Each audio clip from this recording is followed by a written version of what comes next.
Hello all. Today's topic winds of change on the Iran election result. Winds of changeனா ஒரு மாற்றம் நடைபெற்றிருக்கிறது அப்படிங்கிறத சொல்கிறாங்க. என்னன்னு பார்த்தீங்கன்னா ஜூலை 5 ஈரானில் ரீஎலெக்ஷன் நடந்துச்சு இல்லையா? அதாவது மசூத் பெஷஷ்கியனுக்கும் சலீலிக்கும் ரீஎலெக்ஷன் நடந்துச்சு இல்லைங்களா? இதில் வந்து மசூத் பெஷஷ்கியன் வின் பண்ணியிருக்காரு. இவர் வந்து பார்த்தீங்கன்னா ஒரு ரிலீஜியஸ் அமைப்பை சார்ந்தவர். ஷியா கிளர்ஜிங்கிற ஒரு ரிலீஜியஸ் அமைப்பை சார்ந்தவர், மிகப்பெரிய புரட்சியாளர். ஓகேங்களா?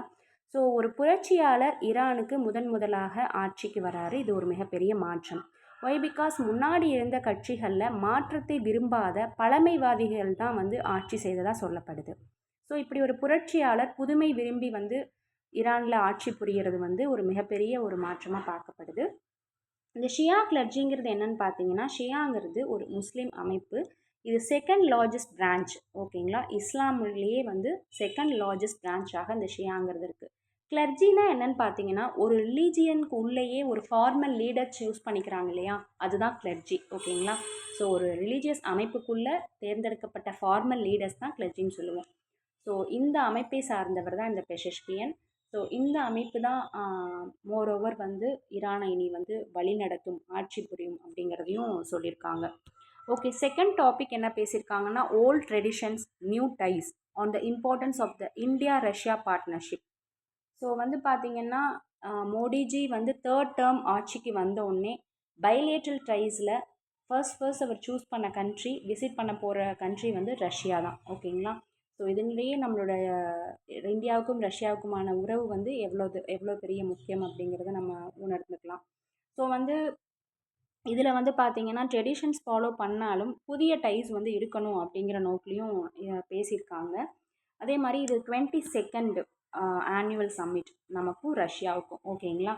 ஸோ வந்து இது வந்து உக்ரைன் வார்க்கு என் பண்ணணும் அப்படின்னு அவர் வந்து மோடிஜி வந்து அவர்கிட்ட ரெக்வஸ்ட் பண்ணணும், வலாமுதிர் புட்டின்கிட்ட ரெக்வஸ்ட் பண்ணணும் அப்படிங்கிற நோட்லேயும் இதை வந்து சொல்லியிருக்காங்க. ஓகேவா? ஸோ இந்தியா ரஷ்யாவோட பார்ட்னர்ஷிப் பற்றின ஒரு விஷயங்கள் தான் அதில் பேசியிருக்காங்க. நெக்ஸ்ட் ஒன் ரீஅஃபிம்ஸ் அப்படின்னா உறுதிப்படுத்துகிறதா ரீஅஃபிம்ஸ். உங்களுக்கே தெரியும் இல்லையா? அஃபம்னா என்னது? அஃபிமேஷன்ஸ்ன்னு சொல்லுவோம், உறுதிமொழி. ஸோ அதை மேலும் உறுதிப்படுத்துகிறதா வந்து ரீஅஃபிம்ஸ்ன்னு க்ளூ ஃபிக்ஸ் பண்ணிக்கோங்க. அஃபிமேஷன்ஸ்னாலே உறுதிமொழி தான், மேலும் உறுதிப்படுத்துறது என்ஷூர் பண்ணுறது தான் வந்து ரீஅஃபிம்ஸ். நெக்ஸ்ட் ஒன் சப்ஸ்டான்ஷியல் அப்படின்னா லார்ஜ் இன் அமௌண்ட்டில் லார்ஜாக இருக்கிறது. ஓகேங்களா? அதே மாதிரி ஸ்ட்ராங்காக இருக்கிறது எல்லாமே வந்து சப்ஸ்டான்ஷியல். Large, strong. ஸோ இதுக்கு க்ளூ என்னென்னு பார்த்தீங்கன்னா, ஒரு சப்ஜெக்ட்டுக்கு நம்ம ஸ்டண்ட் கொடுக்குறோம் அப்படின்னா அது லார்ஜாக இருக்கணும், ஸ்ட்ராங்காக இருக்கணும்னு ஞாபகம் வச்சுக்கோங்க. ஒரு சப்ஜெக்ட்டுக்கு ஸ்டண்ட் கொடுத்தோம் அப்படின்னா அது லார்ஜான சப்ஜெக்டாக இருக்கணும், ஸ்ட்ராங்கான சப்ஜெக்டாக இருக்கணும்னு சொல்லி க்ளூ ஃபிக்ஸ் பண்ணிக்கோங்க. நெக்ஸ்ட் ஒன் டெமான்ஸ்ட்ரேட் அப்படின்னா விளக்கி காட்டுறது. ஒரு விஷயத்தை வந்து எக்ஸ்பிளைன் பண்ணி ஒரு டெமான்ஸ்ட்ரேஷன் கொடுக்கறது, செயல் விளக்கம் கொடுக்கறது டெமான்ஸ்ட்ரேட்னு சொல்லுவோம். இன்னொரு மீனிங் என்னென்னு பார்த்தீங்கன்னா, ஒரு ப்ரூஃப் கொடுத்து அவங்கள வந்து நம்ப வைக்கிறது. சரிங்களா? ஒரு ப்ரூஃபை வந்து ஒரு ஷோ பண்ணி அவங்கள இந்த விஷயத்தை நம்ப வைக்கிறதையும் நம்ம டெமான்ஸ்ட்ரேட்னு சொல்லுவோம். ஸோ 2 மீனிங் இருக்குது. எக்ஸ்பிளைன் பண்ணுறது, ஒரு ப்ரூஃப் கொடுத்து ஒரு விஷயத்தை நம்ப வைக்கிறது.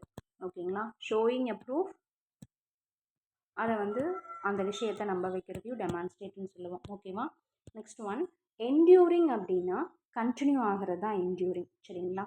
ஸோ எந்த ஒரு தொய்வும் இல்லாமல் கண்டினியூ ஆகிட்டே இருக்கிறது தான் என்டியூரிங். இதுக்கு வந்து க்ளூ என்னென்னு பார்த்தீங்கன்னா, ஒரு ரிங் வாங்குகிறோம் அப்படின்னா அதுக்கு எண்டே இருக்காது, நம்ம வாங்கிட்டே இருப்போம். சரிங்களா? அது கண்டினியூ ஆகிட்டே இருக்கும். அது ஒரு மீனிங் ஃபிக்ஸ் பண்ணிக்கோங்க. செகண்ட் மீனிங் என்னென்னு பார்த்தீங்கன்னா, கஷ்டமாகவே இருந்தாலும், சரிங்களா, அன்கம்ஃபர்டபுளாக இருந்தாலும், பெயின்ஃபுல்லாக இருந்தாலும் அதை வந்து கம்ப்ளைண்ட் பண்ணாமல் டாலரேட் பண்ணிக்கிறது, அதுதான் வந்து என்டியூரிங். அதுக்கு க்ளூ என்னென்னு பார்த்தீங்கன்னா, இந்த மாதிரி நம்ம ரிங் வாங்கிட்டே இருக்கும் பொழுது கஷ்டமாக தான் இருக்கும். சரிங்களா? பட் எண்ட் ஆஃப் த டே நம்ம அதை வந்து கம்ப்ளைண்ட் பண்ணாமல் அதை நம்ம டாலரேட் பண்ணிக்கோன்னு க்ளூ ஃபிக்ஸ் பண்ணிக்கோங்க. ஸோ 2 மீனிங்குமே ஒரே க்ளூவில் ஃபிக்ஸ் பண்ணிக்க முடியல. ஸோ அதனால் நீங்கள் ரிங் வந்து வாங்கிட்டே இருப்போம், அதுக்கு எண்டே கிடையாது, அது கண்டினியூ ஆகிட்ருக்கும், அது ஒரு க்ளூ. அதே மாதிரி எந்த ஒரு சுச்சுவேஷன்லையும் நம்ம டாலரேட் பண்ணிக்குவோம், கம்ப்ளைண்ட் பண்ண மாட்டோம் அப்படின்னு சொல்லி க்ளூ ஃபிக்ஸ் பண்ணிக்கோங்க. நெக்ஸ்ட் ஒன் ஹாஸ்டன் அப்படின்னா விரைவாக செயல்படுத்துறது, டு பி குயிக்காக செயல்படுறது தான் வந்து ஹாஸ்டன். சரிங்களா? To do something in a very fast manner. சரிங்களா? மிகப்பெரிய துரிதமாக செயல்படுறது தான் வந்து ஹேஸ்டன். இதுக்கு க்ளூ என்னன்னு பார்த்தீங்கன்னா, வேஸ்ட்டாக போகக்கூடாது அப்படின்னா நம்ம ஒரு விஷயத்த குயிக்காக பண்ணணும்னு சொல்லி க்ளூ ஃபிக்ஸ் பண்ணிக்கோங்க. எந்த விஷயமும் வேஸ்ட் ஆகக்கூடாதுன்னா அதை விரைவாக செயல்படுத்தணும். ஒரு விஷயம் சொல்கிறதாகட்டும் செய்கிறதாகட்டும் விரைவாக இருக்கிறது தான் வந்து ஹேஸ்டன். கன்ஃப்ரண்டேஷன் உங்களுக்கே தெரியும் இல்லையா? ஃபைட் ஆர்கியூமெண்ட் தான் வந்து கன்ஃப்ரண்டேஷன். இதுக்கு நம்ம க்ளூ பார்த்துருந்தோம். ஃப்ரண்ட்டில் தான் ஆர்கியூமெண்ட் பண்ணணும், ஃப்ரண்ட்டில் தான் ஃபைட் பண்ணணும்னு பார்த்துருந்தோம். சரியா? நெக்ஸ்ட் வேர்ட் ரிப்ரெஷன் அப்படின்னா சப்ரஸ் பண்ணுறது. சரிங்களா? ஒடுக்குமுறை. ஒருத்தங்களை ஃபோர்ஸ்ஃபுல்லாக ஒடுக்கிறது. சரிங்களா? ரீஸ்ட்ரைன்ட்டுன்னு சொல்லுவோம், அடக்குதல். ரீஸ்ட்ரைன்ட்னாலும் அதே மீனிங் தான். ஸோ இதுக்கு க்ளூ என்னென்னு பார்த்தீங்கன்னா, டிப்ரெஷனில் இருக்கும்பொழுது தான் நம்மளை ஒருத்தங்க சப்ரெஸ் பண்ணுவாங்க, ரீஸ்ட்ரைன் பண்ணுவாங்கன்னு க்ளூ ஃபிக்ஸ் பண்ணியிருந்தோம். அப்ஸ்க்யூர் அப்படின்னா 2 மீனிங் இருக்குது as usual. Not well known, சரிவர தெரியாததை அப்ஸ்க்யூர்னு சொல்லுவோம். சரிங்களா? செகண்ட் மீனிங் என்னென்னு பார்த்தீங்கன்னா, ஈஸியாக புரிஞ்சிக்க முடியாதது.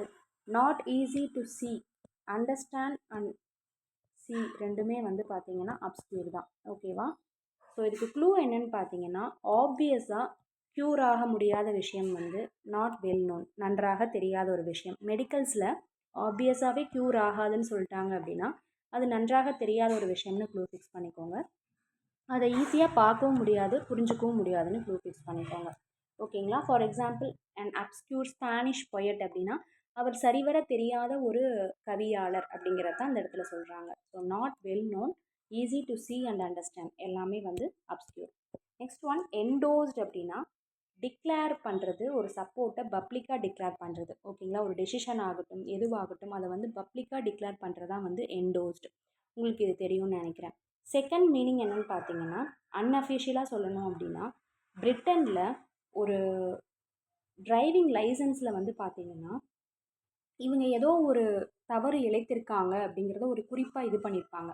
அதுதான் வந்து என்டோஸ்டு. சரிங்களா? ஒரு விதியை மீறியிருக்காங்க அப்படின்னா டிரைவிங் லைசன்ஸில் ஒரு குறிப்பு மாதிரி எழுதியிருப்பாங்க. அதையும் என்டோஸ்டுன்னு சொல்கிறாங்க பிரிட்டன் லாங்குவேஜில். பட் யூஸ்வலாக வந்து பார்த்திங்கன்னா என்டோஸ்டு அப்படின்னா ஒரு பப்ளிக் சப்போர்ட்டை வந்து ஒரு டெசிஷனை வந்து அஃபிஷியலாக அனௌன்ஸ் பண்ணுறது. சரிங்களா? எல்லாத்துக்குமே வந்து தெரிகிற மாதிரி டிக்ளேர் பண்ணுறது தான் வந்து என்டோஸ்ட். ஓகே. நெக்ஸ்ட் ஒன் என்கல்ஃபிங் அப்படின்னா சரவுண்ட் அல்லது கவர் கம்ப்ளீட்லி. ஓகே. சரவுண்ட் ஆகிறது, கவர் ஆகிறது, கம்ப்ளீட்டாக சரவுண்ட் ஆகிறதா வந்து என்கல்ஃபிங். இன்னொரு மீனிங் வந்து பார்த்திங்கன்னா ஸ்ட்ராங்காக வந்து அஃபெக்ட் ஆகும். அஃபெக்ட் ஸ்ட்ராங்லி தான் வந்து என்கல்ஃபிங். இதுக்கு க்ளூ என்னென்னு பார்த்தீங்கன்னா, இந்த இடத்துல கல்ஃப்னு இருக்கு இல்லையா? ஸோ கல்ஃப் ஏரியாஸ் வந்து பார்த்திங்கன்னா கம்ப்ளீட்டாக சரவுண்ட் ஆகிருக்கும். Surround or cover, completely surround ஆகிருக்கும், கவர் ஆகிருக்கும் ஞாபகம் வச்சுக்கோங்க கல்ஃப் ஏரியாஸ். அதே மாதிரி அந்த மாதிரியான கல்ஃப் ஏரியாஸ் வந்து பார்த்தீங்கன்னா ஸ்ட்ராங்காக அஃபெக்ட் ஆகும்னு க்ளூ ஃபிக்ஸ் பண்ணிக்கோங்க. ஓகேவா? Okay. Tomorrow certain words learn பண்ணிக்கலாம். Thank you. Have a nice day.